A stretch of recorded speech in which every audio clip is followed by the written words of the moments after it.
Hey everyone, I am advocate Shubham. हमारे channel सलाह ले लो पर आपका स्वागत। अगर आप भी कोई प्रॉपर्टी, मकान या फिर प्लॉट परचेस करने का सोच रहे हैं तो इस वीडियो से हम जानेंगे आपको क्या सावधानियां रखनी चाहिए, क्योंकि ज्यादातर लोग प्रॉपर्टी के लेन देन में धोखे का शिकार हो रहे हैं। ठगने के बाद अगर आपको रिलीफ मिल भी जाता है तो सिविल केसेस में बहुत टाइम लगता है और कई लीगल एक्सपेंसेस भी होते हैं। तो अगर आप चाहते हैं कि आपकी सालों की जमा पूंजी या मेहनत का पैसा बर्बाद ना हो तो इस वीडियो को अंत तक ध्यान से देखें। अगर आप कोई प्रॉपर्टी परचेस करना चाह रहे हैं तो आप ध्यान रखिए, आपको TNC अप्रूव कॉलोनी में ही इन्वेस्ट करना है। आपको बता दें, TNCP यानी कि town and country planning, Hindi में इसे नगर तथा ग्राम निवेश कहा जाता है। किसी भी वैलिड प्रोजेक्ट के लिए गवर्नमेंट के इस डिपार्टमेंट से परमिशन लेना आवश्यक होता है। TNCP पास कॉलोनी में बिल्डर या कॉलोनाइजर का दायित्व बनता है कि वह बेसिक फैसिलिटीज कॉलोनी में प्रोवाइड करें, जैसे वाटर, इलेक्ट्रिसिटी, ड्रेनेज लाइन या फिर गार्डन। कई बार बिल्डर्स कॉलोनी में अधूरा काम छोड़कर भाग जाते हैं। इस सिचुएशन में अगर आपकी प्रॉपर्टी TNCP पास कॉलोनी में है तो आप वहां भी सुरक्षित हैं, क्योंकि TNCP कॉलोनी में गवर्नमेंट 25% एरिया अपने पास मॉर्गेज रखती है काम पूरा होने तक, ताकि कोई बिल्डर अगर काम अधूरा छोड़कर जाता है तो गवर्नमेंट उस 25% एरिया को नीलाम करके उस राशि से काम पूरा करवा सके। कुछ बिल्डर्स कृषि भूमि का डाइवर्सन करवा के सिर्फ उसका लैंड यूज चेंज करते हैं और उस पर कॉलोनी काट देते हैं, लेकिन इस तरह की कॉलोनियों को अवैध कॉलोनी की कैटेगरी में लिया जाता है। और अवैध कॉलोनी में जरूरी नहीं कि कॉलोनाइजर आपको बेसिक फैसिलिटीज भी प्रोवाइड करे। अवैध कॉलोनी में आपको अगर नॉन TNC फुल डेवलपमेंट करके भी अगर कोई कॉलोनाइजर देता है तो भी आपको नुकसान हो सकता है, क्योंकि गवर्नमेंट TNC पास कॉलोनी को तभी अप्रूवल देती है जब मास्टर प्लान के हिसाब से वहां कोई दूसरा प्रोजेक्ट नहीं आ रहा हो। और अगर कल को कोई नए मास्टर प्लान के हिसाब से गवर्नमेंट कोई प्रोजेक्ट बनाती है तो उस पर्टिकुलर TNC पास कॉलोनी के ऊपर कोई प्रोजेक्ट नहीं आएगा। लेकिन अगर कॉलोनी अवैध है तो गवर्नमेंट कभी भी उसे एक्वायर करके आपको थोड़ा बहुत मुआवजा देकर आपकी जमीन ले सकती है। दूसरी बात जिसका आपको ध्यान रखना है वह है रेरा।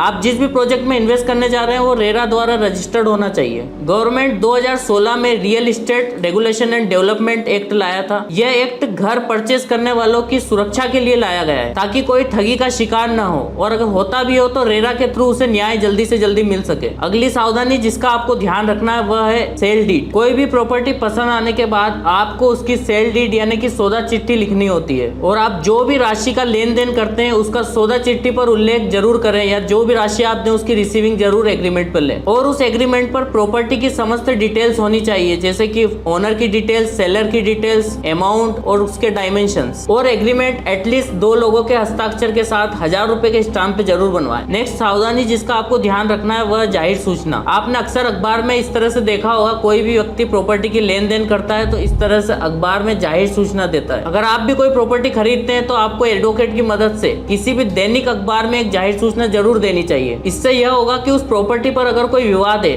तो सामने वाला पक्षकार आपसे डायरेक्टली संपर्क कर सकता है। अगली सावधानी जिसका आपको ध्यान रखना है वह है ड्यूज, यानी कि जिस प्रॉपर्टी पर आप इन्वेस्ट करने जा रहे हैं उसका पिछला बकाया कोई भी टैक्स नहीं होना चाहिए, जैसे कि नगर निगम का टैक्स, गार्बेज टैक्स या प्रॉपर्टी टैक्स। इसके अलावा जिस प्रॉपर्टी को आप परचेज करने जा रहे हैं उसकी सर्च जरूर करवाएं किसी एडवोकेट की हेल्प से, ताकि उस पर जो भी लोन या कोई डिस्प्यूट हो तो उसकी जानकारी आपको मिल सके। और रजिस्ट्री करवाने से पहले आपको चेन डॉक्यूमेंट्स या पुरानी रजिस्ट्रियों का अवलोकन जरूर करना चाहिए। और अगर प्रॉपर्टी पर किसी तरह का लोन है तो उसका लोन चुकाने के बाद उनसे NOC जरूर प्राप्त करें। सो किसी भी प्रॉपर्टी को परचेस करने से पहले आपको इन सभी सावधानियों को ध्यान रखना जरूरी है, ताकि आपके साथ कोई धोखाधड़ी ना हो। इसी तरह के लीगल नॉलेज के लिए हमारे चैनल को सब्सक्राइब करें और साथ ही बेल आइकन को भी प्रेस करें, और अपने दोस्तों के साथ ये वीडियो जरूर शेयर करें ताकि कोई भी प्रॉपर्टी के लेन देन में धोखे का शिकार न हो।